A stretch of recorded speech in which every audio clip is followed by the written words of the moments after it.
Good evening, you wonderful people. Thank you so much for joining us for another episode of Matt and Lindsey. I am Matt. That is Lindsey. Hello.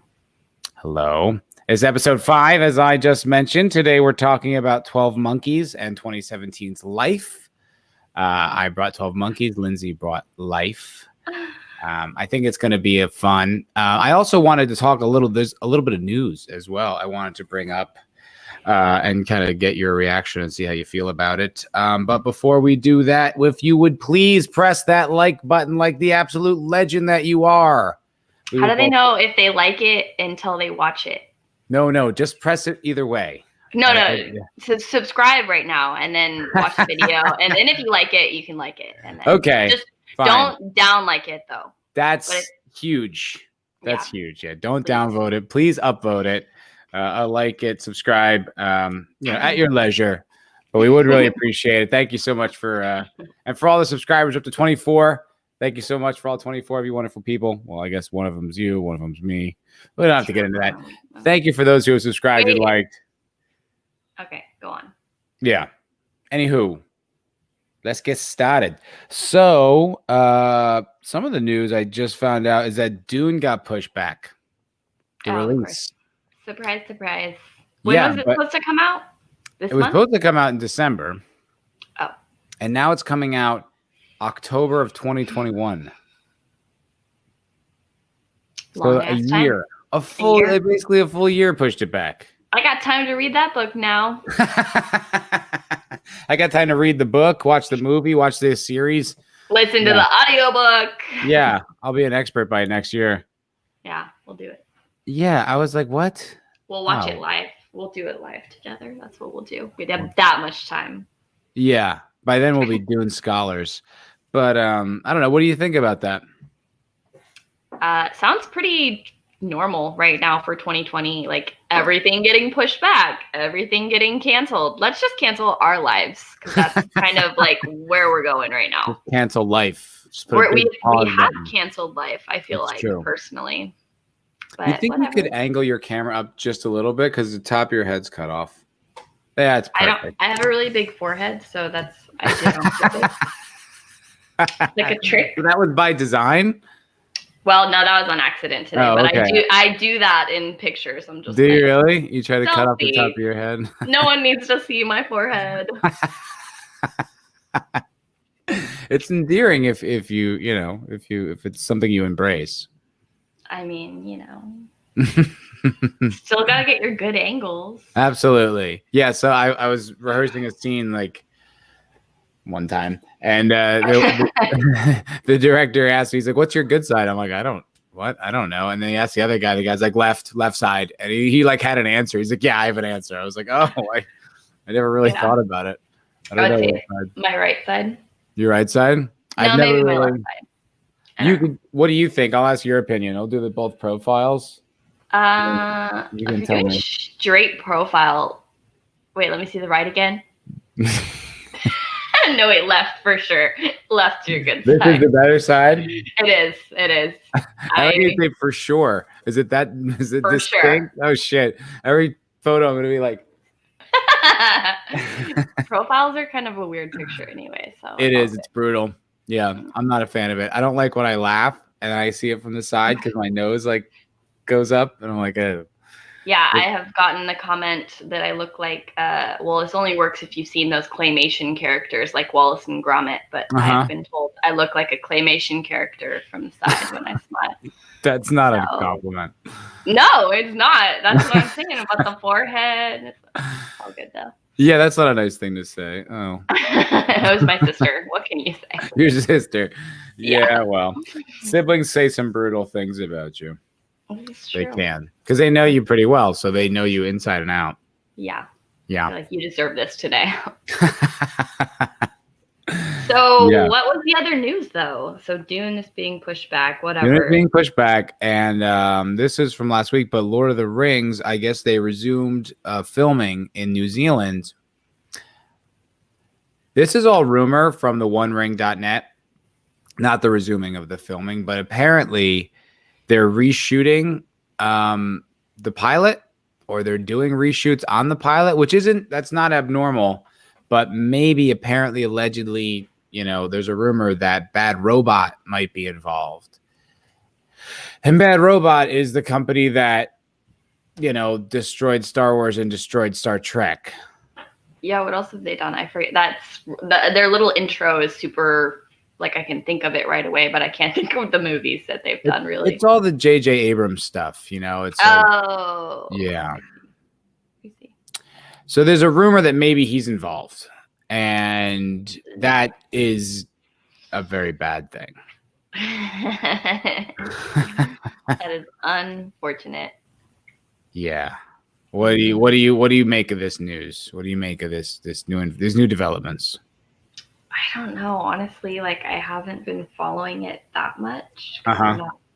I'm not that like I feel like if I put too much like thought into it and then I go watch it, I'm just gonna hate it no matter what. So I just haven't really been following J.J. Abrams, okay, though. like, it's okay to have that kind of hate, I think, like, because that hate is born out of something very like genuine, like you're protecting something that you love. It's like the hate that's come out for Star Wars has been so profound and has honestly unified a lot of people under this sort of like, connection, this bonding of you destroyed something that we loved. You know what I mean? And you not only did it, you did it callously. You did it for your own ends. You did it selfishly, and you attacked people who disagreed. And I think it really bonded a lot of people together. I mean, that's where the hashtag Fandom Menace came from. Was people just being like, enough. Like, you're ruining our story, and we're tired of it. And there's like all these YouTube creators. It's where a lot of this stuff was born. So I think it's important if you feel like your stories are being fucked with, it's important to be mad about it. It's important to say something, we don't have to. But I don't always think that's like super fair for the creators, because I think there's been a lot of times where they really did think that this was a good end product and they just read their audience wrong. I mean, obviously a lot of times it's because they try to commercialize it and they don't realize like we don't actually all want it to be commercialized, like surprise, surprise, like as much as like that's what America is now, is commercial. But like, yeah, I don't know. I just think it's like, it's still, I wouldn't want to demean what work has been put into it by the actors and everything like that. And you know what I mean? Generous. I just think it's a matter of intention, right? Like, if it's a noble fuck up, that I think is more forgivable. And as time goes on, I'm much more like forgiving of those noble fuck ups, like the prequels for Star Wars. I think they're pretty bad movies. True. That's true. They're not that great, but they at least had more. But they're mostly noble. I mean, I think they were juvenilized, infantilized. Like, it was made way too much for kids, like insultingly for kids. Like, it was like, ugh, you're just trying to sell toys. So gross. But other than that, but other than that, it was done with the intention to tell a good story. Whereas the new Star Wars trilogy was done with malice. Like, it was done like really shallow, no love for the story, not trying to tell a new story, and also cramming a lot of modern day politics into it. So that really rubbed a lot of people the wrong way.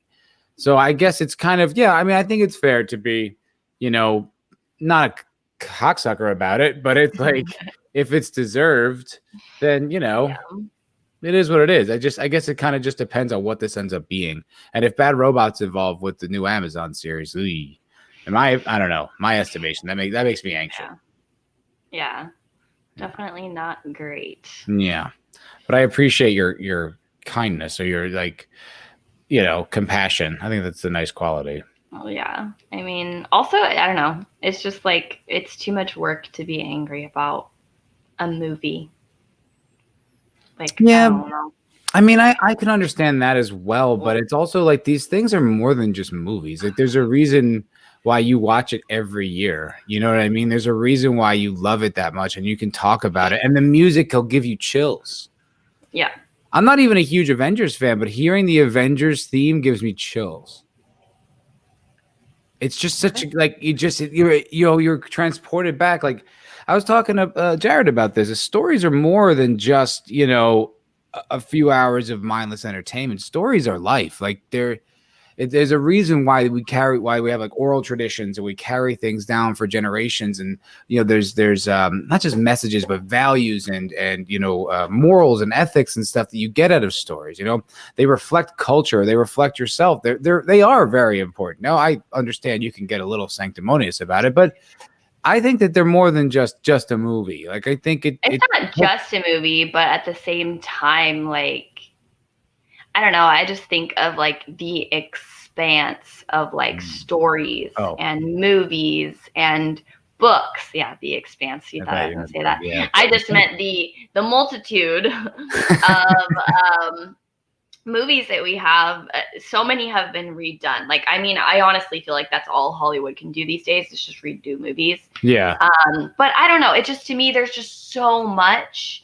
And like, yeah, like I think when I was a kid, like that was like, I just got into stories, like dived right in. Like I wanted to be the lead, so like it meant a lot to me. And it still does. Like stories do mean a lot, but at the same time, when it comes to like, if I'm going to hold on to whether or not they've ruined this new redo that they've done a million times, or like, and to be honest, like a lot of these stories we love, they've been told in other ways, and people think every story, this new story is like so original, everything's so original. Like they're not. There was even Dennis the Menace, I just read, apparently that was like, there was a show in another country, I don't remember what country, but it was also called Dennis the Menace. Oh really? It had like the same premise. It got like the same premise as Dennis the Menace. Yes. Dennis the Menace premise. The Dennis the Menace premise. And but either way, like they released it at the same time, like same story basically, and they did it independently. Like there was no collaboration. They just kind of came up with this stupid story.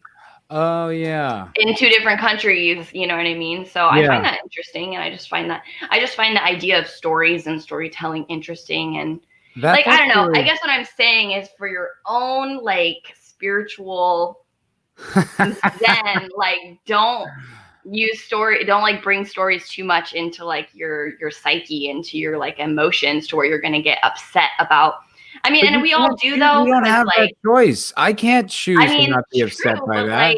Like, but at the same time, like you get sad about a character dying. Like you do get sad, but at the same time, you're not mourning for that character. For the rest of your life. It's something more than that. Like when they fucking dicked over Han Solo, it bothers me. Dicked him over? What do you mean? Like they just give him this like unceremonious death.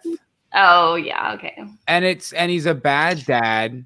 And he like not only that, surprising though. But listen, just hear me out for a second. Okay, go. It's like the whole character was corrupted, like, and it's not just like a movie or a moment or a character I'm sad about. It's like I have been, into that character since I was a child, and then you just callously toss him aside with no ceremony and no love and no respect. I can't help but get upset about something like that. I can't help it. That bothers me, because it's not even like, okay, if you told a whole new story with a whole new set of characters and it sucked, that's one thing. True. But when you come into my fucking house, you come into my shit that I love, my territory, and then you start fucking with it, that's unacceptable. And that is where I think it's totally fine to get upset. And I think you should get upset, because they have no respect for you. So you should make it clear that you're upset about that. Yeah. Well, I guess they don't expect the whole, which is at this point, because everyone takes stories personally. But I guess Hollywood doesn't expect people to take stories personally. It's just like, this is my money-making machine. I'm going to do what I want with it.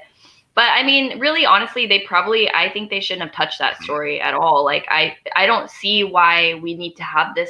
We have this like obsession with continuing stories. And really, I think in film and in books, a lot of times the story's good where it's at. Like, we don't need to see that character till the end of their life. You know what I mean? We don't need to see that necessarily, and then have them give a terrible send off, obviously. It was so bad, because it's like they had the entire Star Wars IP. They could make it however they wanted.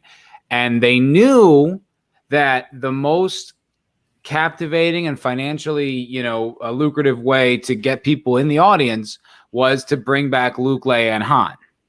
That would get people there. Yeah. However, what they wanted was to use that as bait, but cast those characters aside for all their new characters, you know, because like it's easier to keep those stories going, but mostly because Lucas still had merchandising rights on all those other characters. So they didn't get as much money. So they wanted to use those characters to get people in for the new franchise, and then bait and switch, throw them out, dismiss them, and then hopefully get a whole new generation of kids buying like these new toys. But they, you know, because that's why it's enraging, because it's so soulless. It had no respect. You didn't give any character a ride off into the sunset moment. Yeah. You know, and like they say, like why it's so unforgivable is like, you know, Carrie Fisher's dead. You have no opportunity to do that. You had one chance and you fucking blew it. And like I said, this is the biggest franchise in like one of the biggest in history. You can't, no, you fucked up huge. And there's all the other stuff too with attacking fans. You know what I mean? And the gender politics thrown in there and all the other stuff that, you know, like all the whole tornado of bullshit. Mm-hmm. But anyway. Yeah. I'm actually getting. I feel you. Yeah, it's one of those topics where it's like I actually get genuinely upset, and I can't really talk about it. Yeah. Like I can listen to people talk about it, but me, I get like just mad. I'm just like, stories. Yeah, I can tell. Yeah, no, I love it. I love it too much. So, but that's what I do think I think it's fair. Yeah. So, all right. Well, let's get into the little movie talk and what the name of the show is. All right. Tell me what you thought about 12 Monkeys. It's good, of course. Like, and it's just so funny because once again, you gave me a movie and I was like, I've never seen it. Like, I don't know what you're talking about. And then I've totally seen it. Only once, to be fair. And I did like it. I think I don't know if it makes my, like, I want to watch all the time type movies. Like, but I like the premise. It's like really well executed. I feel like with all the like time travel and stuff like that, like it makes sense. You kind of know what's happening kind of in the moment. Even though you're a little confused, like what's going on. But yeah, I liked it. And then of course, like Brad Pitt, like I love this like different character that he plays. That's like how really crazy. Great is that? That's probably my favorite performance from him. Apparently he won his first Global. Which one? Golden Globe. That one. Global Globe. That's what I was gonna say. He won that, and then like got an Academy nomination. Yeah. I can't talk tonight, but yeah. So I was like, that was well deserved. Absolutely, it's an unbelievable performance. Yeah. And I enjoy Brad Pitt, but a lot of times I think he's pretty inconsistent. You know, I think like some performances, you're just like, ooh, good. You just sort of phoned that one in. You just showed up as Brad, and you're like, that'll be enough. Yeah. But sometimes he's really good. And in this particular performance, I think he's masterful. Yeah.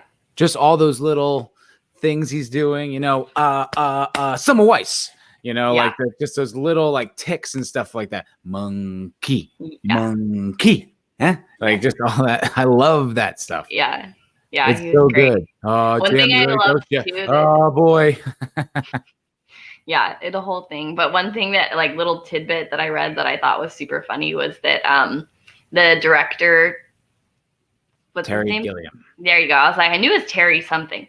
Anyway, but he wasn't sure if Brad could pull it off. So he took his cigarettes away or something like that. I heard that.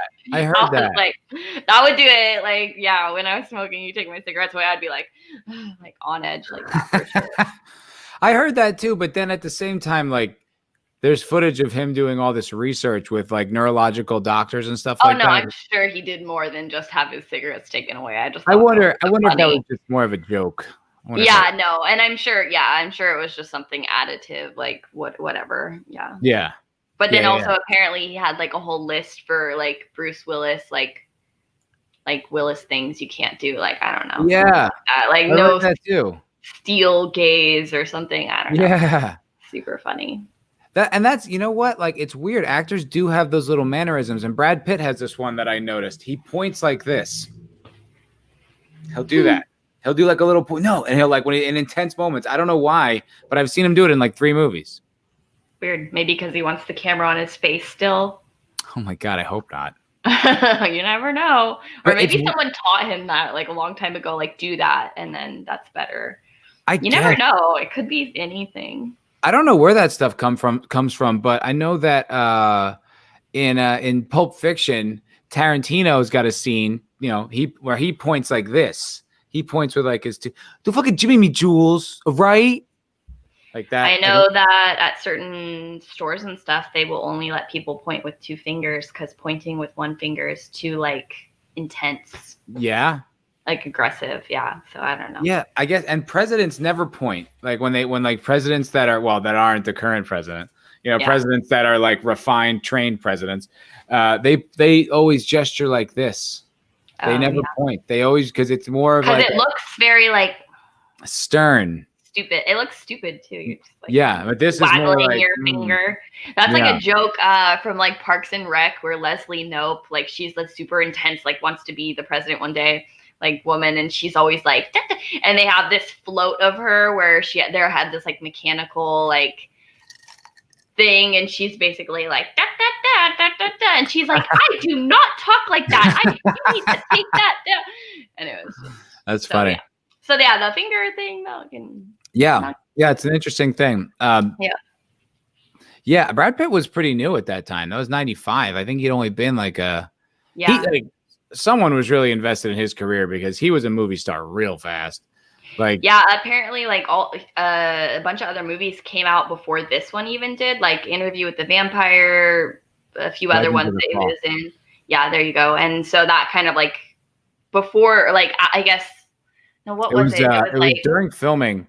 Like while they were filming and they had Brad Pitt, then those 2 movies came out like relatively close to each other and blew him up to be this gigantic heartthrob. Yeah, there you go. And then they're like, wow, we got a huge deal on this young kid. Yeah, apparently the whole cast took like pay cuts on that movie to keep it because they all wanted to work with the director. Yeah, there's I don't know if you know this, but he's a founding member of Monty Python. Terry Gilliam. I don't know that much about Monty Python. Well, they're this, hugely famous comedy troupe from like the 60s and 70s. Wait. And they did like Monty Python and the Holy Grail. Anyway, all right.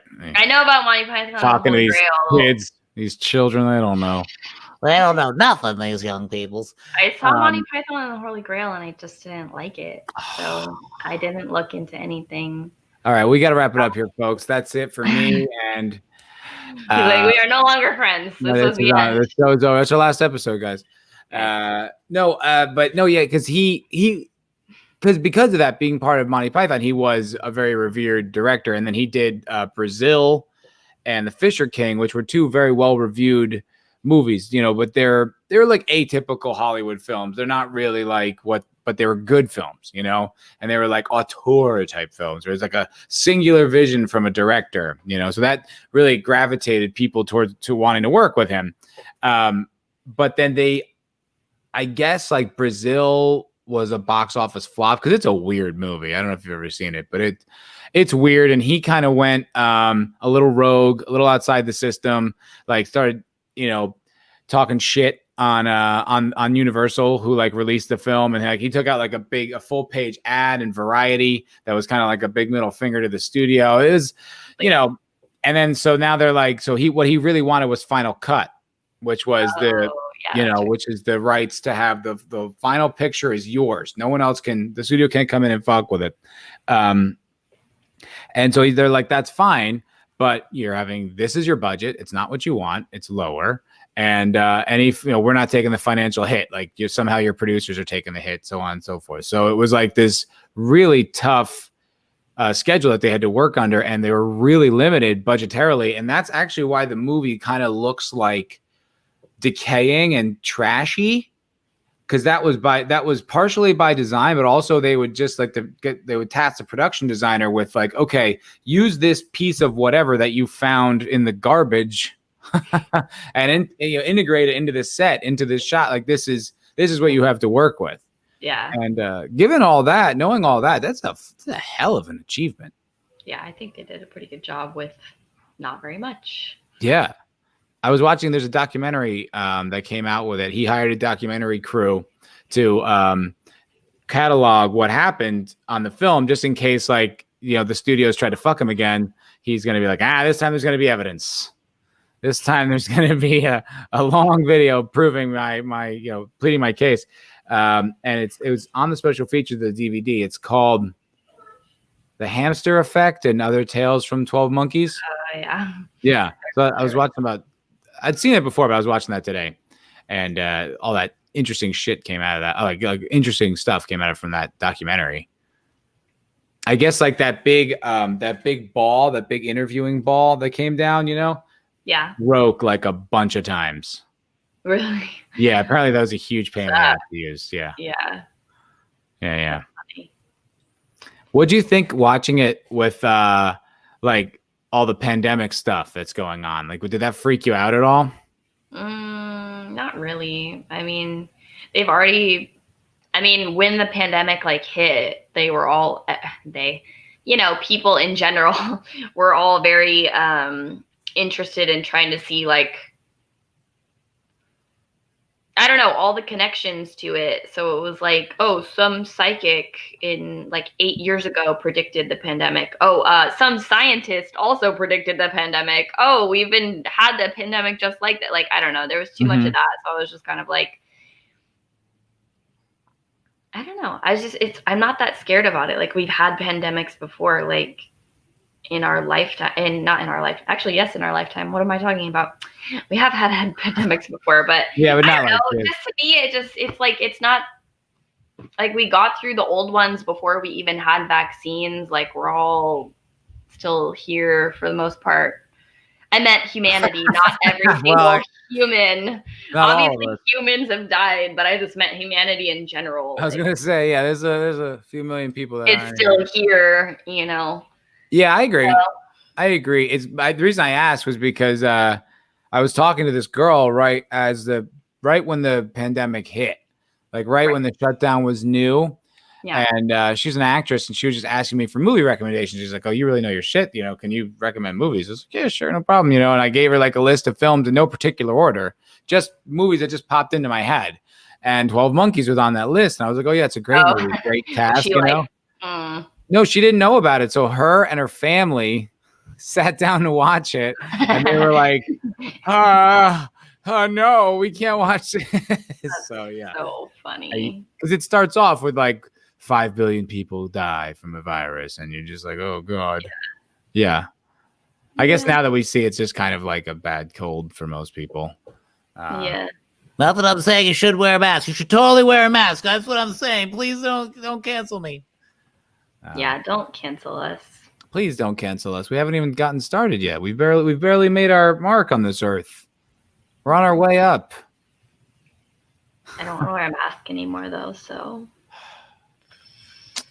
I guess, the only time I have to wear the thing is at the store. So it's only work, apparently, because I got to wear mine when I work. It's just the three of us. We don't interact. Walk into any building. Yeah, I'm sure for you that's a pain in the ass. For us, it's not really, because it's just the three of us. We don't interact with anyone else. So baking bread. Yeah. Oh, so you don't wear masks? No. It's just three of us, and what's the difference? We're in a closed space anyway. If one of us has it, we all fucking have it anyways. There's no, mask ain't gonna change that. True. True. But we all social distance. Matthias lives at home. Diego lives with his girlfriend, and it's just me and the fucking cat. So there's I don't see anyone. We went to the beach the other day, which was really cool. Went surfing. Oh yeah. Yeah. Did a little sunset surf. Very nice. Cool. Yeah, that was really fun. Then I took a surfboard to the forearm. That kind of sucked. While you were in the water, or? Oh yeah. This other surfer like cut his board real hard and punked me in the forearm. That really hurt. I was like, okay, I'm done. Yeah. I'm going home now. I'm finished. I don't like surfing. You suck. I want to go home. So yeah. Anyway, the pandemic. I didn't even think of it when I was watching the movie, to be honest. I don't know. It didn't like connect. What do you think about the ending with like the him being kind of stuck like in a loop in time forever? That would be horrible. Right? And also, it's just like another. I feel like most time travel movies are like, this is why we don't fuck with time travel, like because it's a terrible idea. Because like you find out he pretty much was part of the reason the pandemic even started. So if they had never sent him back in time, it probably wouldn't have started. But it also, I think it also almost. I think that was a misdirect, by the way. I don't think that was true. What? Because Jeffrey Goins he didn't start the virus. Oh, that's right. It was the other. There's that other guy who worked. He worked for Goins' father. He did. Yeah, that's right. Yeah, he worked for Goins' father. So that guy just unrelated started. So I think that was a bit of a red herring, a bit of a misdirect for the audience. Which was fucked though. When you got there, you're like, oh, he's the reason it happened. That's right. Yeah. Yeah. I love that movie. And I love the weirdness with the time traveling. Like I like that how they mess it up. Yeah, how they fuck it up. Yeah. Yeah, he lands in like World War I. Yeah. And then she finally believes him because she had like a picture of him, which Yeah. Which was, I mean, that's a pretty big coincidence. Yeah. Pretty big coincidence, but yeah, it was cool. Yeah, I liked all the little misdirects and stuff. Like I liked the homeless guy. I got him in the teeth, Bob. That guy. That's how they follow you. He remember he cut out his teeth in the street. That like homeless guy. Yeah. And then she goes back and tries to find him. You know him, James Cole. And like he's like, get away from me. He like runs off. All those little moments where you're like, is this real? Are they both crazy? Like, what's happening? Are they both crazy? Yeah. Yeah, it's true. It's such a decrepit movie too. Like all the settings and shit are just so like bleak and grimy. Like when they're in Philly or Baltimore, like everything's just so dirty and like it's just it's a bleak movie pretty much all the way around. Yeah. But I happen to love it. I think it's fucking brilliant. I bought it. I rented it like on a whim when I was a wee lad. When I was like, I don't know, 13 maybe. What did it come out? 95, maybe even younger. Maybe I was like 11 or 12. And it like I just rented it and I was just enthralled and like loved it. Yeah. Love that twist ending too. Just thought it was such a great ending. Yeah. Like, oh, he watches himself, but then he's gonna go back and do it all again, and then back and then do it all again. Oh, yeah. Poor James Cole. I know, and he's like coming from like a prison. Ugh. Yeah. Yeah. Volunteer duty.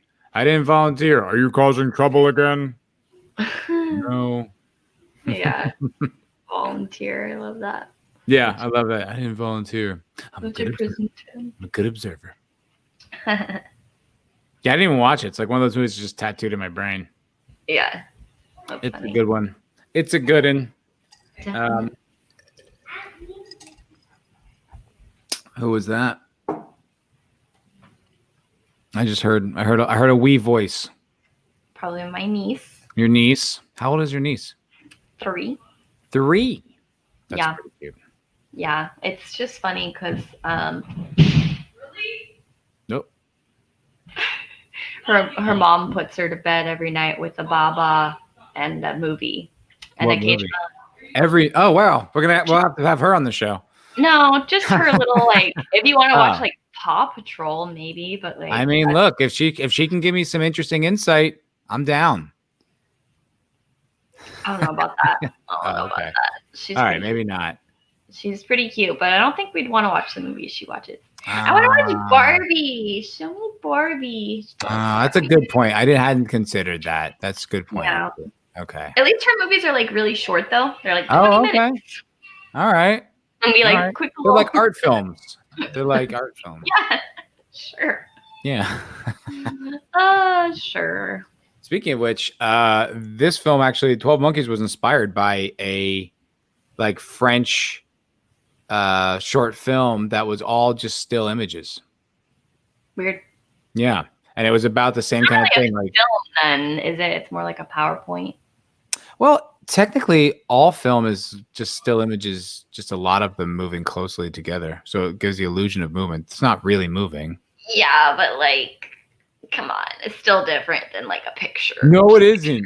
So it's like my graduation slideshow, pretty much. Yeah, kind of. I mean, it's a story, though. It's still telling a story. I know, I'm joking, but Oh. I probably still won't watch that. So no, I've never seen it. I don't even think Terry Gilliam, the director of 12 Monkeys, has ever seen it. But he based the movie off of it. He didn't write the script. He didn't write it. Yeah, I was about to say, I was like, you did what the heck? Yeah. Yeah, so. okay.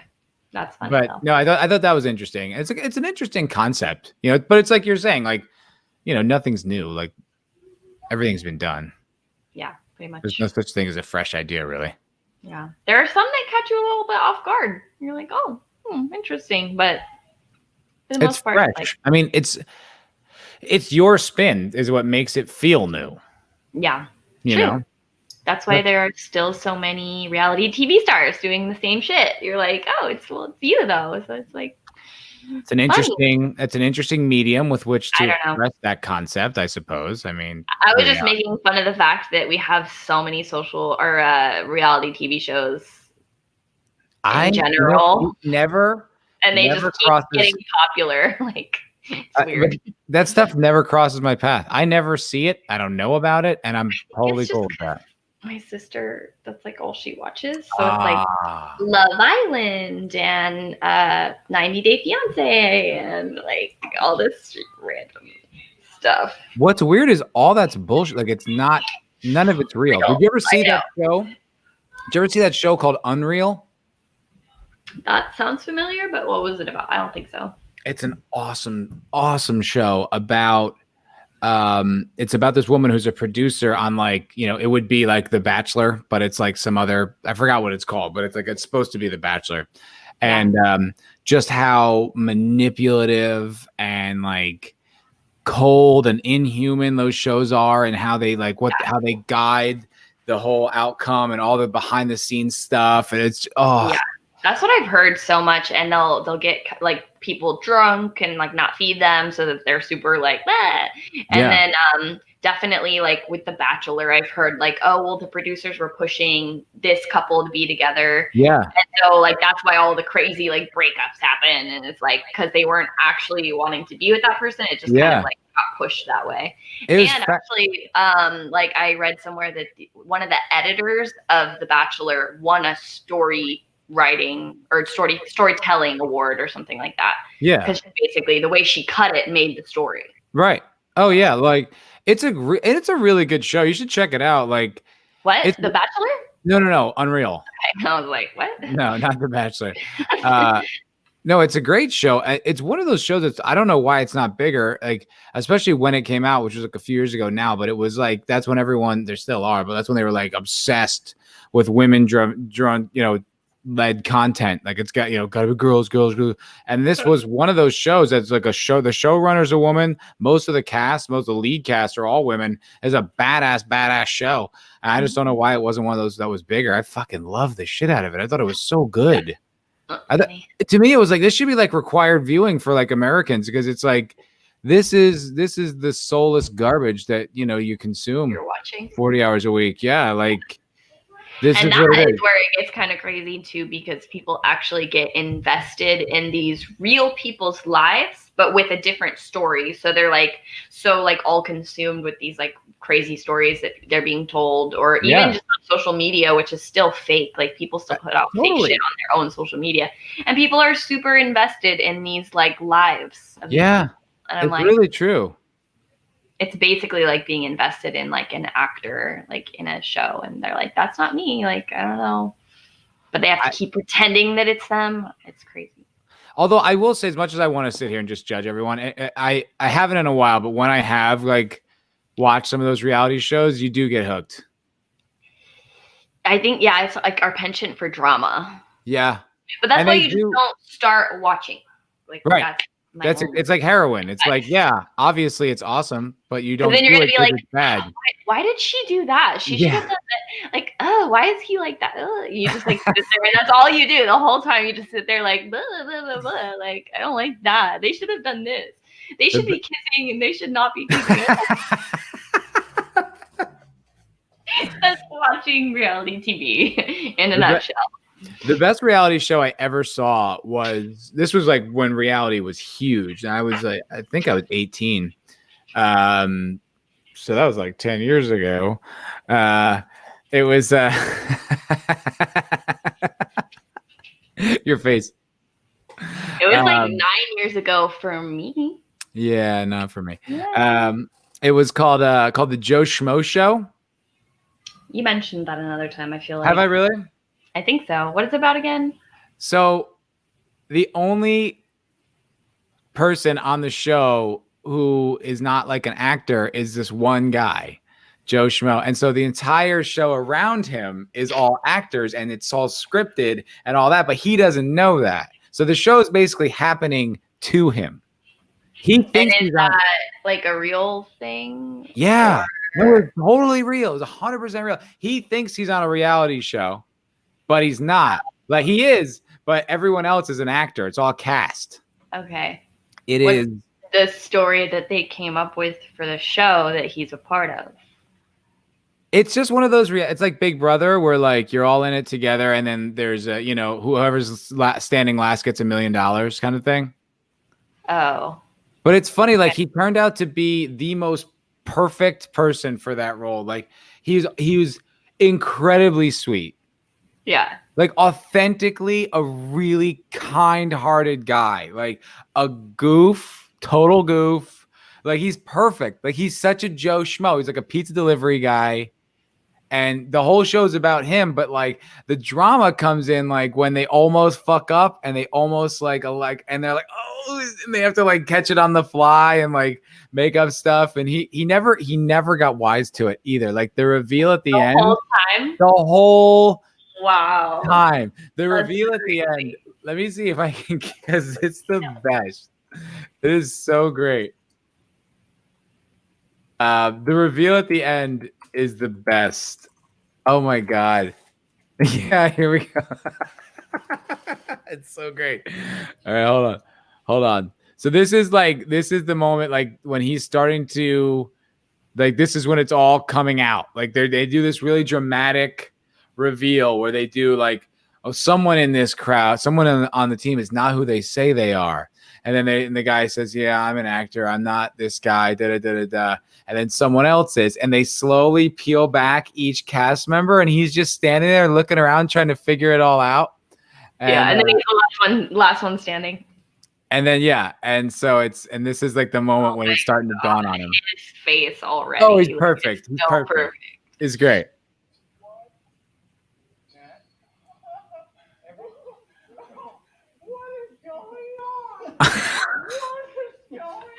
What is going on? It's awesome. It's so authentic. Like he truly does not know. He's like, this is so great. What's happening? Yeah. It was great too because it was really sweet because they gave him like the $1 million. He got the money and everything, and then like it all, it was such a sweet show because it was a huge prank, but it was done with like the best, like the right crew, the best people. I think. Like the original Joe Schmo cast, I think it had a big actress on it. And he just didn't know who she was. Kristen Wiig was on that cast. No way. Wait, with him? That one? That one. And he didn't know who she was. Well, she wasn't her yet. This was 17 years ago. Oh, okay. I was like, fuck. I was 18, 17 years ago. That's scary. Oh. God, that just ruined the mood. We all are planning for our funerals now. God, 17 years ago. Yeah. I gotta go. It's terrible. Have a good night. I totally understand. Yeah, I gotta go rethink some things. You should dye your hair. What color should I dye to make myself look young? Pink. Yeah, that's the cool color. It's the good color. Pink is the new black. Yeah. So then you also know my politics right away. Totally. Which is what? Breast cancer awareness? No. People with like dyed hair on the internet pretty much have they tend to come down on the same side. Okay. Let's just put it like that. Okay. Yeah. I have no idea what you're talking about. Really? No. Oh, well, that's good. You know, it's so funny. I was talking to my mom about something. Oh, I think I used the term virtue signal or even SJW, and my mom had no idea what I was referring to. SJW. You don't know either? That's amazing. I know That's what virtue amazing to me. signaling is. What's SJW though? Social justice warrior? Oh, okay. That is just, it blows me away that like people can be insulated from that. Like that is just something that I'm so wholly aware of, and I've been wholly aware of for like, it feels like 6 years. I don't think that's been a thing for 6 years. First of all, you just heard about it, so what the fuck would you know? Yeah, well, I feel like you would have told me about it 6 years ago. No, I don't bring this stuff up. Like I prefer not to talk about it. I don't think it existed. SJW. Okay. I think it's a relatively new term. Okay, well, the in Urban Dictionary, the definition comes from 2017, so that's 3 years ago. 3 years. See, you are. Yeah, wrong. but that doesn't mean that. Here we go. 2015, October 7th, 2015, an article from the Washington Post, why social justice warrior, a Gamergate insult, is now a dictionary entry. 2015, 5 years ago. What'd I say? And so if it came out the Washington Post, it had to have been a thing before that. Okay. High five, Matt. Okay. No, but that's like amazing to me that like you're unaware of stuff like that. It's like, that's awesome. Like, that's just what a pleasant way to go through life. Ignorance is bliss, guys. Yeah. Don't go on the internet. That's you're like Cypher from the Matrix. Yeah, no. Ignorance is bliss. Yeah, he's like, let's just. He's like, put me back in. Fuck the red pill. The blue pill was where it's at. Honestly, though, in that situation, I might be like, wow, I could have just like lived a great life and not ever known that my life was fucking fake. Yeah, you're eating this slop. You know, you have to like battle these things like for the truth. We all want to think that we would be Neo. So. Yeah, I mean, I am Neo. You know, I'm gonna reveal it to the world one day. Not yet. They're not ready. They're not ready. Did you ever see the Animatrix? No. It's some of it's okay, but there's this one like 2-part sequence that is amazing. It is so cool. It's basically a prequel to like what happened to make the world the way it is. So good. And it's done in like Japanese animation style, like anime style. So dark. It's so intense. It's so badass. Really good. Recommended. It's called like that. I believe it's on HBO Max. Oh. Unlike 12 Monkeys. My mother has that. So no, 12 Monkeys is on. Oh, it's on. That's right. It's on the regular HBO. I could not believe that. I was like, so I can watch HBOs on Amazon. Who came up with that? Who's people trying to make money, I guess. Why would you do? Why, if I'm getting the max, why am I not getting the max? All of it, yeah. Yeah. Oh, that annoyed me. That irked me something fierce, I tell you. I can see how that would. You can watch. Yes, you can watch the Animatrix on HBO Max. Okay, good to know. It doesn't. So it's all chapters, but I guess it just shows it like one long streaming film. But yeah, it's pretty cool. I think it's really cool, actually. And it's pretty cool. I like it a lot. Yeah. I'll dig that. So Life. How'd you like it? I liked it. Yeah. I didn't love it. Yeah. But I liked it. I think partially what happened is it suffers from genre. Okay. Meaning I know the alien's going to be bad because it's a horror film. Yeah. Right? Like, it's like the way they market a movie like that. Like, it's got the helmet with the hand in it. It's called Life. It looks like a horror movie. I'm like, okay, well, whatever happened. So basically, like, you're in no suspense for the first act of the film because you're like, all right, well, they're going to get to the alien thing as a turn on them. Well, if you had just watched it the way I watched it, when we just like clicked on it and we had no fucking clue, like, dude, that's whatsoever. cool. And then I was like, what movie or like, what is this? And then it was That's like, awesome. oh shit, like that's scary. What's happening? Like that for me. So that worked out really well for me. No, dude, that's how I wish I experienced it. But it's like there's certain movies that just that you can't do it, because it's like the marketing just already it slants your mind. Yeah. And you're like, I'm like, oh. Yeah, for me, I just kind of liked one thing that made it a little scarier for me was that they kind of just made it this like organism that like for one, immediately when what does it do to his hand? I forget. Like yeah. In there with it with like like trying to do experiments on whatever, and it like doesn't like get into the glove or something. It's like so the thing. I guess he fucked up. And the thing was steadily growing into like a kind of like a weird jelly starfish thing. And then he fucked up the environment because he made the atmosphere like proto-Earth, like really high oxygen, high humidity, so that it would grow.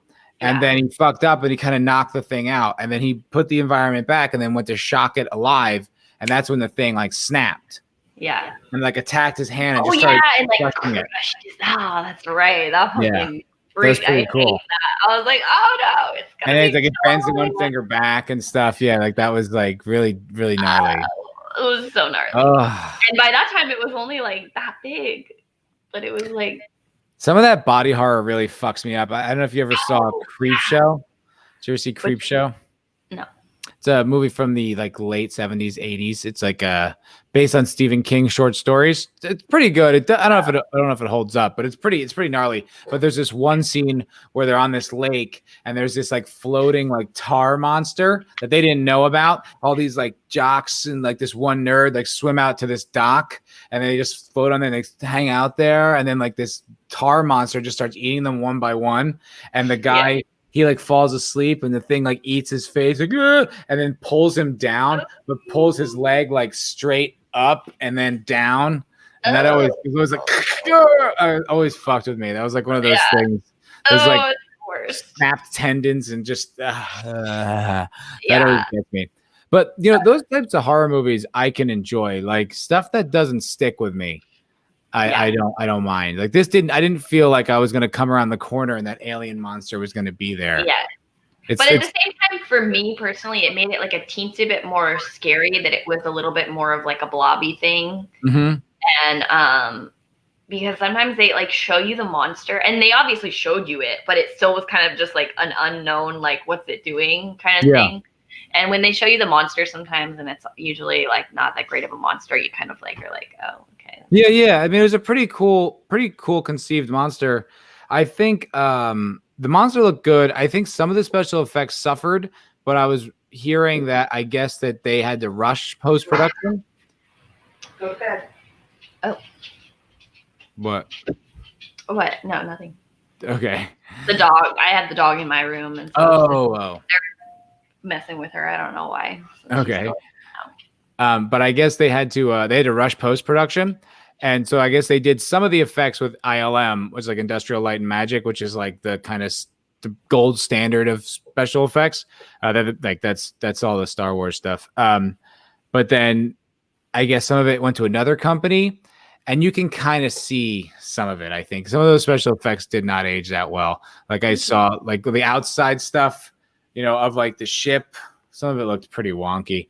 Okay. And I wouldn't have noticed except the movie made a point to show it to me. Like in the beginning, they're like, "Hey, look," and I was like, "Ooh, that doesn't." Yeah, there was definitely some stuff like that. That was like trying to be impressive, I guess, and it was like, and it wasn't.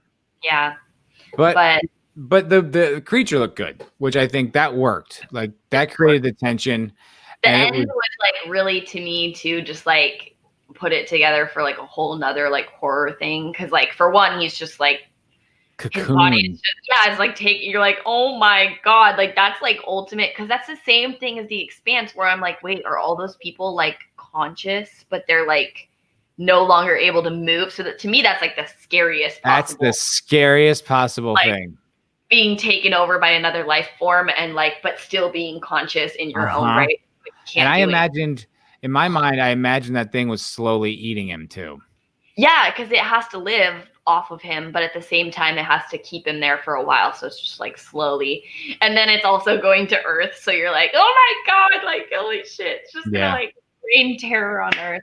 The one thing I think that they failed on, though, I was like, oh, I saw the reveal coming, was how long it took them to, like, when they tried to make it like, oh, the wrong capsule went to Earth. Like, I got that right away as soon as the fishermen were approaching the boat, and I'm like, oh, okay, I know what's happening. Yeah. And then like, because it was like, there's no reason to continue the story right now except that you're going to give me a horror movie reveal. You know, it's like that. I think that was like the biggest flaw of the movie, is that once you know it's a horror movie, you can't resort to those typical horror movie tricks because I know they're coming. It's a horror movie. Yeah, it's true. You know, it's like, and it's unfortunate that it's probably not even their fault as much as it's just Hollywood, but like a movie like Alien is a horror movie, but it's not marketed as a horror movie. I mean, it's called, I guess the thing is, in space, no one can hear you scream, but still, it just, I don't know, it's just more clever. Yeah. I guess with those moments, it doesn't like lean into like, I don't know. It was pretty cool. I mean, I enjoyed it. I liked some of the ideas. Like, I liked that moment when they're like, we found life, you know, and like they took their time. I thought that was interesting. I was happy Ryan Reynolds died early. That was great. Yeah. He was clearly phoning that performance in. That was a little rough. I was like, well, he had to die. No, but like when there's like a moment when he's like having like a serious moment, I was like, oh, God, I fucking hate this guy. Yeah. But it's like, it's not, and that's not because I really like him as Deadpool, like so much as Deadpool. But other than that, I'm always just feeling like this guy fucking sucks. And he was doing his Ryan Reynolds thing. Just can't think of a lot that I've seen him in. Oh, The Proposal with Sandra Bullock. That was funny. that American masterpiece, yeah. Just a movie I know you'd love. Yeah, it's right up my alley. Right up my alley. Yeah. Cutesy rom-coms where the joke is they like each other, but they don't know it yet. Isn't that hilarious? It's so funny. But you know what? I mean, shit. My what's the word? Like metric for what I find acceptable has changed so much. Like I'll take that over forced identity politics any day now. You know? Yeah, that sounds terrible. Yeah, I don't. You know what? I'm not even gonna get into it because it's gonna upset me, and I don't want to be upset. I wrote down some notes while I was watching last night. Oh, okay. Because I smoked a little bit of weed and I was a little high, so I wanted to make sure I remembered it. I smoked a little Marahoochie.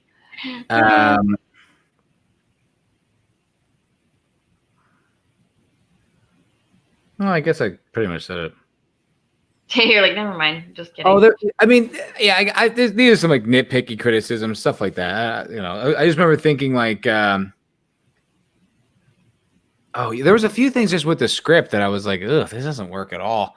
Like there were 2 or 3 scenes where the action would just stop, and then all the characters would just talk about their feelings, and then the action would pick right back up again. I'm like, what the fuck was that? That was horrible. It was just like emotional, like vomit. And then the alien, remember? Yeah. That's something that a lot of, I feel like especially like, I don't know, genre type movies have a hard time with, like trying to add in the like romance or whatever they're trying to add in, like the feels, and you're just like, it's so weird. Just avoid it. You know, make it come out of the people just doing the things. And it's so ham-fisted. It's like, and that's just, it's like, there's movies that came before you that already crushed that. Like, just steal from them. Yeah, just steal. You know what I mean? There was no moment where Ripley's on the Sulaco and she's just having these emotional confessions about the life she used to have back on Earth. Yeah. And this is now you're getting to know me. It's like, no, stop doing that. Funny enough, we'll just take it back to The Expanse. Like, let's for the do it, babe. I actually like would fast forward some of the scenes between like James and I just forgot her name. His love interest, Naomi. Yeah. some of them were just like, well, first off, like I didn't even get their romance at first. I was like, where did that come from? Like, It I did didn't. seem like out of fucking nowhere. It's It better was just like, out in the book. oh, they need a romance now. Cool. It's like in that's the book. how it played out. Yeah. Okay, I get that, but I didn't read the book. No, I know, I understand, but I totally, I get it. For Yeah. film, because that's what they're doing. TV. It came out of nowhere, and yeah. And then some of their scenes are honestly, they're not that compelling or like interesting. And I'm kind of like, I want to go back to the storyline that's like about the like aliens and the going to a different, I don't want to hear about your boring, like little whatever love story that's happening. It's like, haven't been following this whole time. I don't like them. That's it for us, guys. Thanks for joining us. I don't like them as a couple at all. I love that whole show. I don't like them as a couple. I think they're stupid, and I don't like their scenes together. They're boring. I fast forward them almost every time. I'm not even kidding. There'll be like 5 minutes of like dialogue between them, just about like nothing bullshit about them like being in love, and it doesn't. I don't agree with that, but I do understand not enjoying them because the guy who plays Holden, he's probably the weakest actor on the show. And I don't want to say that. You know what? I don't like also how they like pushed her belter accent more when she like went back out. Like, what the fuck was that in season 4 when they did that? It was like, oh, she came like a new person. It made her seem more fake. It made her seem like, oh, I need to fit back in with my crew. Like I gotta put like shaved her hair down, and she like got like a short haircut. I was like, I don't like Naomi anymore. Yeah, I just didn't. She seemed really fake. Like I gotta be the Delta Lada. I gotta be a part of this. And you're like, your accent has not been that strong this entire time. Like, I'm with you. That's a great observation, Lindsay. I felt the exact same way. I was like, why did they do that? Like she came off much more callous, much more crass. I didn't like it. Like I didn't mind that she had like an English twang. I thought that was fine. Like there was so many different cultures that populated the belt. Maybe her particular pocket was English people. What? Yeah. It didn't have to be. And it was almost like she felt left out of all the cool belter people. So she wanted to like join that. And she cut her hair, which does not flatter her. And so I was like, ooh, I don't like Naomi as much. Yeah, I see what you mean. She's still a strong actress, but that was I don't like that choice of the production at all.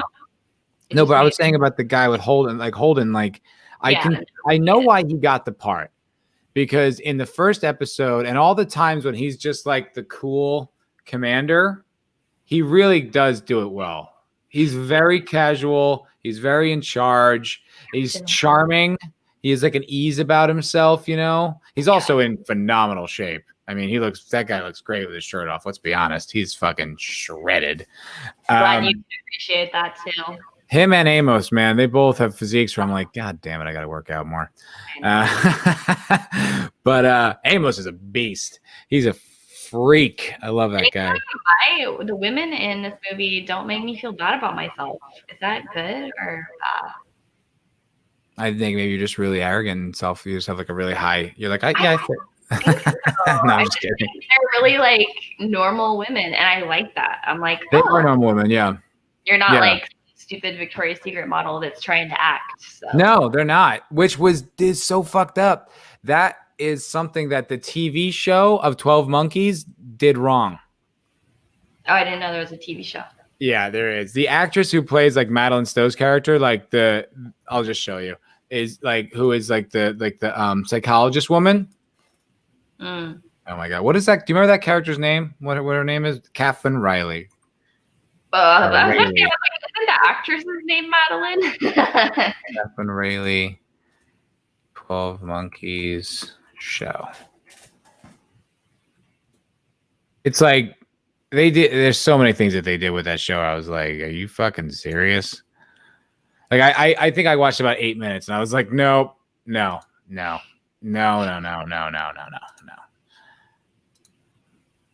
When did it come out? A few years back. Did they end it already? Oh, she was familiar. I mean, but like that's the girl. Like I've seen her. Fine. Like I'm sure she's a fine actress or whatever, but like she's just like a typical pretty blonde. Like Madeline Stowe is such a distinct, unique beauty and has got all this character just in her face. And this girl's just like, she just looks like some hot actress from, like whatever show. Like she'd be on a CSI show or something like that. Oh, like yeah. I mean, she's in some stuff that she's pretty good in. I think I'll give I'm her not that. saying she's not a bad actress. I'm just saying her look is a terrible choice. Like she's just a typical blonde chick. I was like, oh man. Poor girl. Yeah. Oh, got blown away, of course. There. Oh yeah, the girls in The Expanse. Well, my favorite is Drummer, no question, hands fucking down. Yeah, I'm actually not like a fan of her accent. Just of her accent. I just didn't like the way her accent came out. Honestly, the whole Belter accent is like a really strange accent to me. I love the Belter Creole. I just don't know if a lot of them pulled it off very well. Like, I don't think she pulled it off very well, personally. You're wrong. It sounds weird to me in my ears, is what I'm saying. Well, it's a weird accent, though. It's not a real accent. I mean, it's something that they made up. Well, that could be it.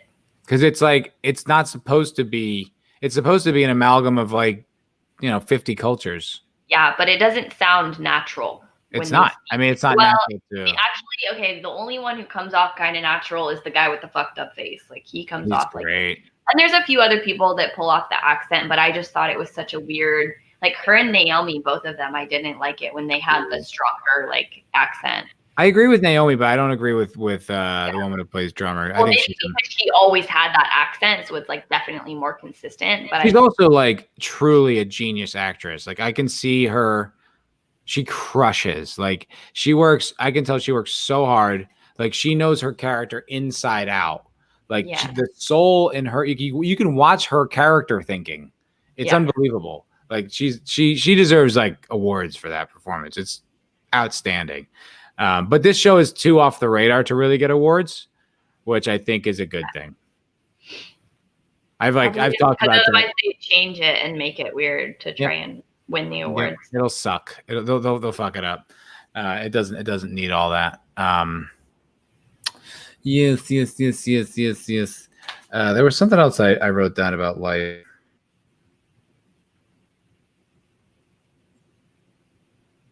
Oh yeah, it was just a science thing. That would never happen. So there was like the thing there. The Calvin is running through all the different thruster vents. Yeah, sorry, you like your audio and video got weird for a second, but running through the thruster vents. And it's going from like thruster to thruster, and they keep blasting the thrusters to like fry it or whatever. Oh yeah. But then they're like, oh, turns out we ran out of fuel. It's like, listen, I don't want to nitpick, but like astronauts are some of the most like, they're pilots, but they're also physicists and scientists. Like they would never just be like, oh, whoopsie, ran out of fuel. Like they know exactly how much thrust and angle and stuff. Like I was just like, no. Don't do that. Like that was kind of a weak choice. And there was like just a few characterizations too, like of the astronauts where I was like, no, that's not how those people are. That's not very realistic.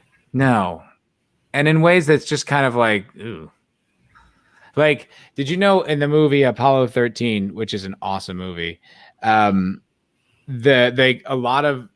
of the dialogue from inside the capsule, like inside of them, like trying to figure out everything, was taken directly from what the astronauts actually said. Mm. But one of the things that they changed was not the lines themselves, but was like they put all this emotional inflection on it. Because if you listen to the real tapes, they're so calm and it's almost boring because it's like how steely-eyed and like controlled these guys are.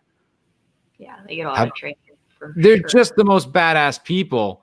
Like they don't blink, they're just, they're all fighter pilots and they've been through so much training. They're not, but that's kind of one of the reasons I like The Expanse, where you have just like regular people in space. How do they handle it? Yeah. That's pretty dope. That's pretty cool. Yeah. Have you ever seen Attack the Block? No. It's an English science fiction film I watched the other night. It was pretty cool. It was pretty good. It was about like these aliens that just kind of land in this poor part of London, and then these sort of like street kids have to kind of fight them off. It was pretty cool. It was funny. It was fun. English. You know, What year did it come out though? 2011 maybe, 2012, Interesting. 2011. Yeah, it wasn't bad. It has John Boyega in it, who's the black dude from the new Star Wars movies. Yeah, and he's in it. I guess he's like 18 or something like that. It's like one of his first things he ever did. He was good in it. Yeah, he was. It was sweet. It was okay. I mean, it wasn't an amazing movie, but it was fun to see. You know, it was cool. It's a cute one. Yeah, it's cute. It's adorable. Just little cutie pies. Just little cuties. Wow. Have you watched anything else recently? No. I've been listening to My Book on Tape. Which is what? Which is just some fantasy story. Actually, it was kind of funny. I was thinking you can about. Tell, like, we're talking titles. You can. I actually don't remember the title.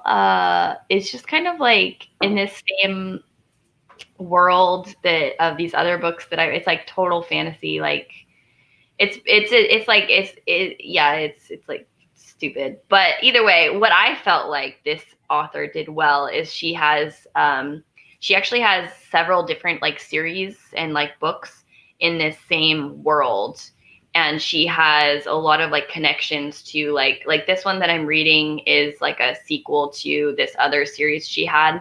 And in the other series, like all the main characters were like, you know, in their teens or whatever. And now they're all grown up and this is like all their kids and stuff. But she did it really well. Like rather than, I mean, obviously there isn't as much depth, I think, maybe to go on as like Star Wars has. But it's still like I hear the like references that she makes like and talks about the characters, and it still holds true for like her old stuff. And I'm like, how much of like fantasy genre do you like? Like what, like where would you put, like, is that like your favorite genre of fiction, fantasy? Fantasy, yes. Ultimately, yes. Next to Lord of the Rings, like what would be like one of your favorite fantasy like movies or TV shows? Oh, movies are that's tough. I don't know. It is tough. My main fantasy has always been books, but well, Lord of the Rings isn't even a TV show. Shoot, I can't actually think of like another movie on that genre that I'm like in love with. Oh, you know what was an old one that I actually really liked, and I think I need to watch it again, but it's also really dumb and old, is Dragonheart. I don't even know what that is. It was super old, like so old, like it's so, I can't even explain it. Like the dragon is so bad in this movie, but it's like, oh my god, that's what Randy Quaid or Dennis Quaid, I mean. Yeah, Dennis Quaid and the bad guy in that movie, I forget his name. Oh, but he's in this other fantasy movie now that I think about it, called Dinotopia.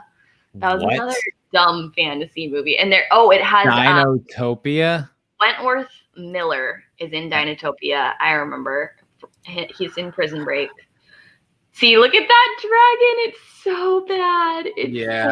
So bad. They didn't quite have CGI down yet. No, they didn't at all. But it was such a like. I liked that one when I was a kid. I got okay when you were a kid.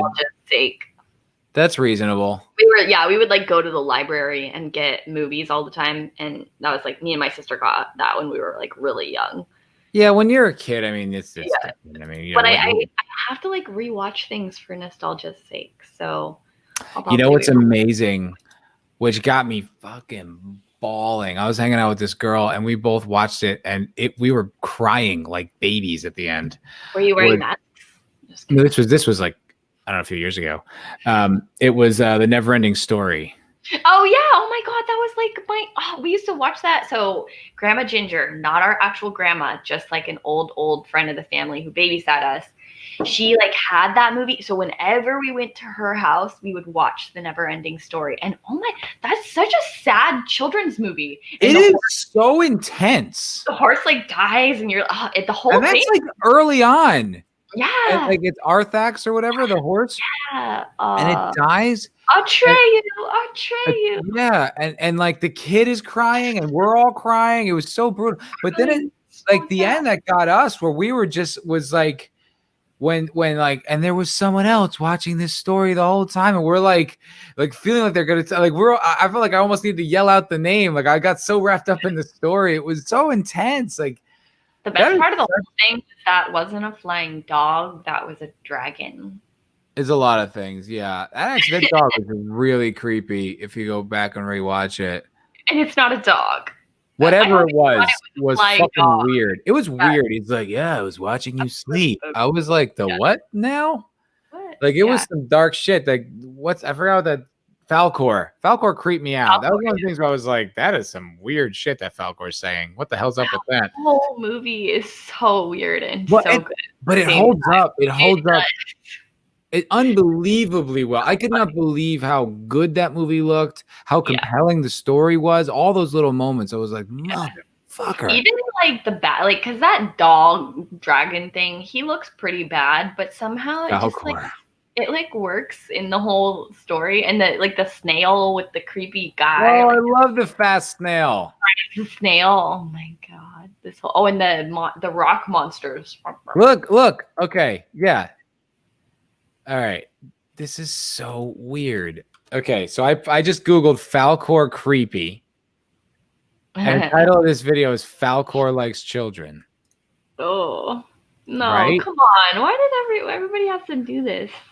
Dude, it's creepy. Falcor's weird. Days and nights of unconsciousness, Atreyu slowly opened his eyes and found himself in strange surroundings. He was clean and his wounds were dressed.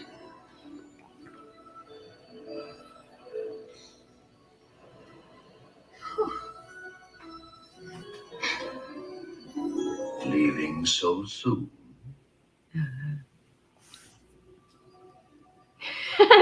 Like right away, even just that. I know, his little smile is so weird. I was trying to sneak away. No. Yeah. I like children. Ugh. And his voice and everything. It's so weird. Like, and he winks. I didn't even catch that when I was younger. That's so bad. And he asked him to scratch his ass. I can't reach it.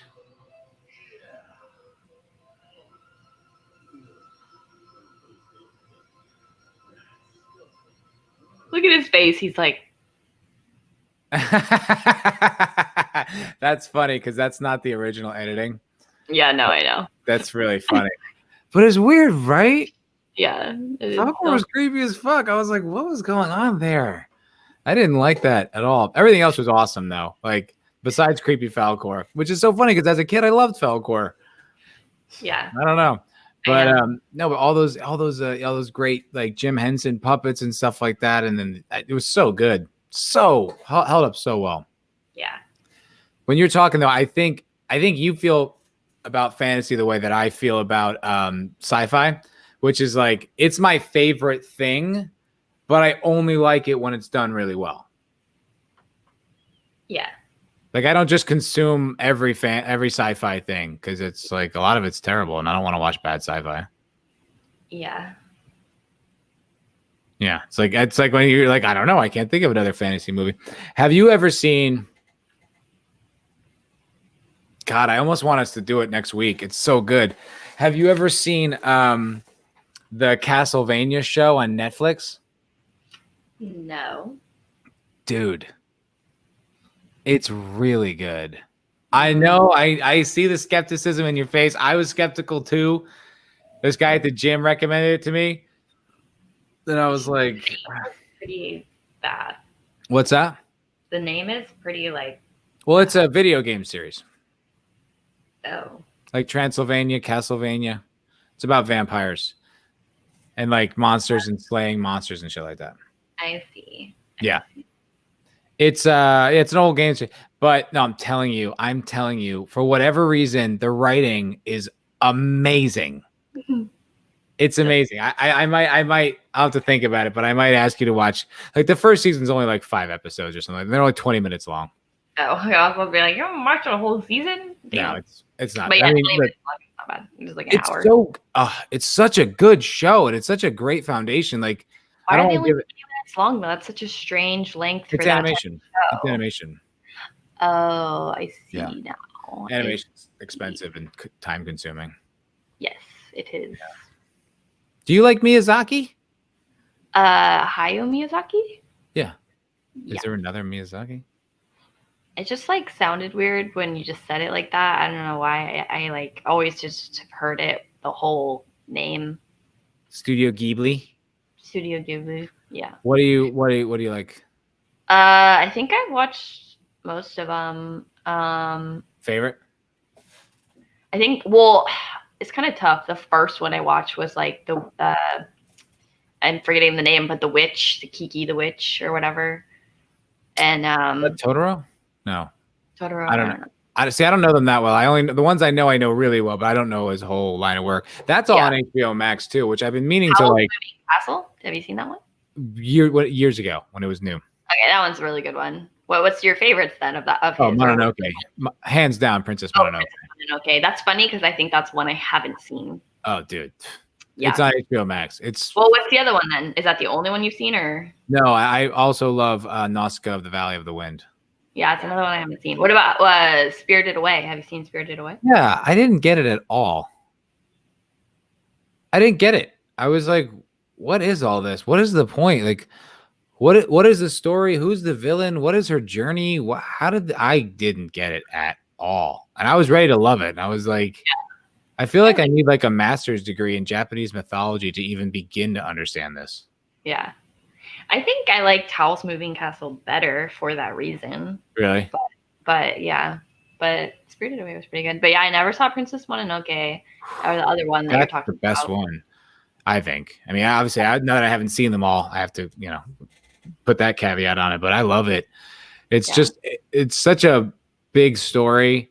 And the villains are really villainous. But when you get to know them, you see them doing things for like, you understand their motivations. Like, you're like, oh, that makes sense. Like, it's not like their choices are reasonable, Mm-hmm. like from their point of view. Like, they're still doing evil things, but they're not evil people. It's great. And the voice, the cast, like the voice cast of the, the dub is amazing.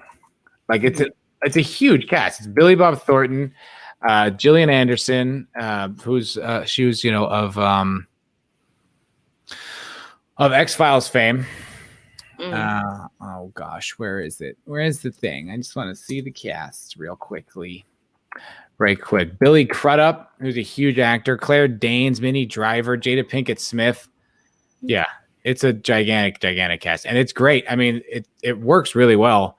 The other thing with it's funny, Nausicaa of the Valley of the Wind, what's it called? Shia LaBeouf is in. He's one of the voice cast members.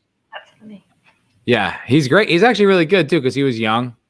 Yeah. I almost like the story of Nausicaa better, but Mononoke is better executed. But they both operate on similar principles. They're all about respecting nature, which is pretty cool. Yeah. Yeah. I definitely watch those. Yeah, you look like you're getting a little tired. Just a little bit. Yeah, you want to wrap it up? Yeah. I really actually need to figure out a movie to make you watch, not just be like, oh, watch this one movie that I liked one time. Yeah. Well, no, look, it was Life is right up my, it's like, it's science fiction and it was interesting to watch. Like, yeah, I didn't think I was going to love it and I didn't, but it's still, there was fun things about it. I'm happy I saw it. I'm not I think there's definitely movies that like I'll watch one time and I'll really actually enjoy, but it's not necessarily a movie that I'm like, okay, I have to watch that again. Totally. Like, but I'll be like, wow, I still liked it in that moment. Me and Jared were actually thinking about doing an entire show where we talk about movies that we saw once and we'll never watch again. Yeah, that's funny. That would be a good show. Yeah, like because there are movies like that. Like Charlize Theron's Monster is. I never saw that, but I heard a lot about it. She was like amazing in it and stuff. From an acting perspective, it's unfucking believable. Like it's so good.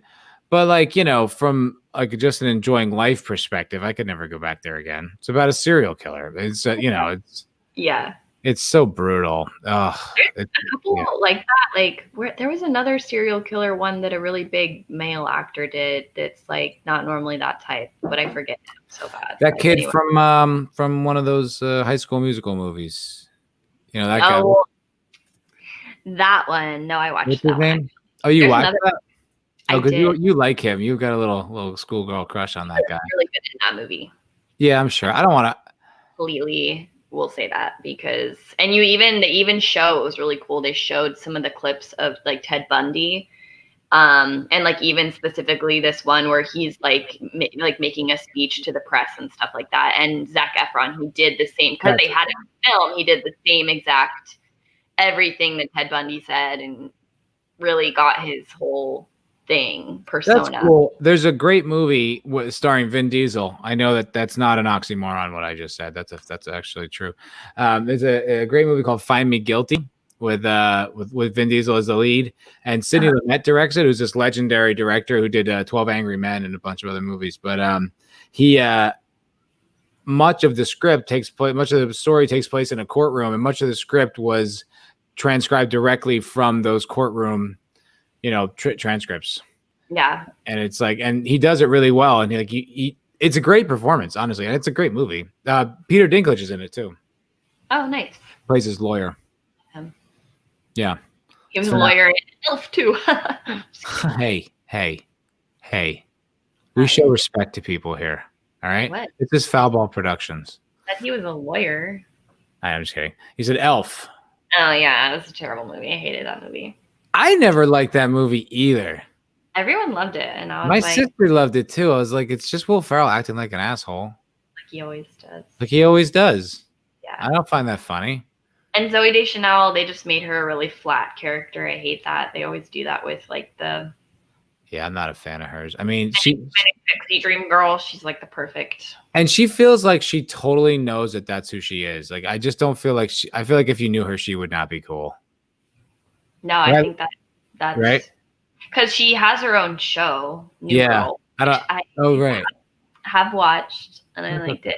But like at the same time, she totally plays that character. It's almost like but it's like I don't even know how to explain it.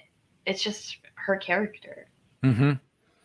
But I just feel like that's not who she really is. I just feel like she would be mean. I don't know. That's the vibe I get. I don't know if it's accurate. No, totally inaccurate. I think she's like really sweet. Honestly, that's just the vibe I get. But I do think that honestly, I've seen her because her sister is Emily Deschanel. And her main thing has been like Bones for years. I think it might be over now, but that's her, and the lead of Bones is Zooey Deschanel's sister. Yeah, I never knew that. Yeah, it's super weird, and that show is fucking terrible. I was hanging out with this girl. This was years ago, and she like was watching it, and I was just in the kitchen just cooking, and I looked over her shoulder, and it was on her laptop, and it was like in a bowling alley. And at the end of the bowling alley, instead of pins, there were legs and bones. I was like, oh, fucking come on. And she like covered up the laptop with her body. I was like, I'm sorry. That's fucking stupid. I can't watch that shit. I used to watch that with my mom because she loved that one. So it'd always be like what was playing. So, but I'm like, am I a snob because I can't enjoy procedurals? Does that just make me like a snob? I just find them so stupid. But I get it. No, I get it. They are dumb. It's dumb. funny that I met the actor. Well, not met him. He came into my Starbucks when I was working there. What's his name? David something. Down here in LA or up in San Francisco? In Simi Valley. So. Oh, okay. Yeah. What's his name though? He was in Buffy. Oh. Too. David something, I think. Yeah. Anyway, it was just really funny because he had come in there one other time before, and the other girls were like really big fan. They were like, oh my god. So he kind of knew he was doing the whole like, oh. Of course, he's a movie star in a small town. Yeah, he's like, I'm not paying attention. Like anybody knows who I am. Right. But he came in like almost right when we opened, and we had no 20s, and he like hands me 100, and it's for like his muffin and coffee. So his change is going to be like $95. And I said to him, I was like, hey, is it okay? Like, I only have 5s and 1s right now. Is that okay? He's like, yeah. Not even paying attention to me. And then I straight hand him like $95 in 5s and 1s. And he's just like, what is this? And I was like, I'm sorry, I told you, like, we only have 5s and 1s this early. Like, that's all our till has. And he's just like, I was like, bro, like, that's what happens when you don't pay attention to me and you carry fucking hundreds. Who Like, buys a fucking muffin with $100 bill? Eat a dick, you pretentious. and they literally, they do it on purpose and they want change because they come there at 5 in the morning and they're like, oh, let me just get some change for my day. For the With day. this 100, and it's great. And they'll always get pissed because we don't care. We don't even carry 20s in our drawer, even if it's a normal hour. So they'll be like, you don't have any 20s. And then there were some people that caught on to the fact that, like, I had the keys for the box that holds the 20s, and they would straight do that. Like, I know you have 20s down there somewhere. Ew. You're like, not a bank. No, yeah, I'm not a bank. I'm not going to open it. This is my own safety. I'm not just going to open the boxes for you whenever. You're not even supposed to know that I'm the one that can do it. It made me so mad because they would get mad at me. And I'm like, this happens every morning. You try to come in here with 100 and it's just not happening. I'm not giving you. And that makes me even more inclined to be like, nope, sorry. There's no 20s here at all. Like, I don't even pay cash ever. Like, I hate cash. Like, as soon as I have cash, I'm like, right in the bank. Yeah. I hate it. Exactly. Especially with that 100. I'm like, what you doing? Just go put 100. that. And also, like, walking around with $100 bills is the dumbest thing. It's like, what if you drop it, asshole? Now you're out $100. I guess it's the people that don't care about $100. That's like $1. I feel like. How could you not? I don't know how wealthy you could be to be like, yeah, $100. I mean, like, why did you even have it then? I don't know. It's just weird to me. Like, it's and it's also like you got your phone, ding, fucking Apple Pay. You don't even need it. I've been doing that a lot recently. Like, I don't even carry like a wallet or a purse. It's just like, unless I need to get alcohol, and then I get carded. Yeah, then you need the whole thing. I was scrambling to find my wallet yesterday for that exact reason. I was like, oh fuck, where is it? It was one of those things. I put it in the little compartment in my backpack, like that. You never put it in, but you did it just that one time, and yeah. And you're like, all right. Well, let's wrap it up there, Lindsay Lou. Why don't you tell people about your channel and where they can find all your content? Oh, the one that doesn't exist? Yes. Lindsay talks about kittens and microgreens. She's building the channel. It'll be out soon. It's actually this like ongoing dream he's been having. I can't point the right direction. It's more of a vision. I think is accurate. Yeah. I think Lindsay's it's gonna be the next big thing. Kittens and microgreens. Anyway, keep an eye out for that.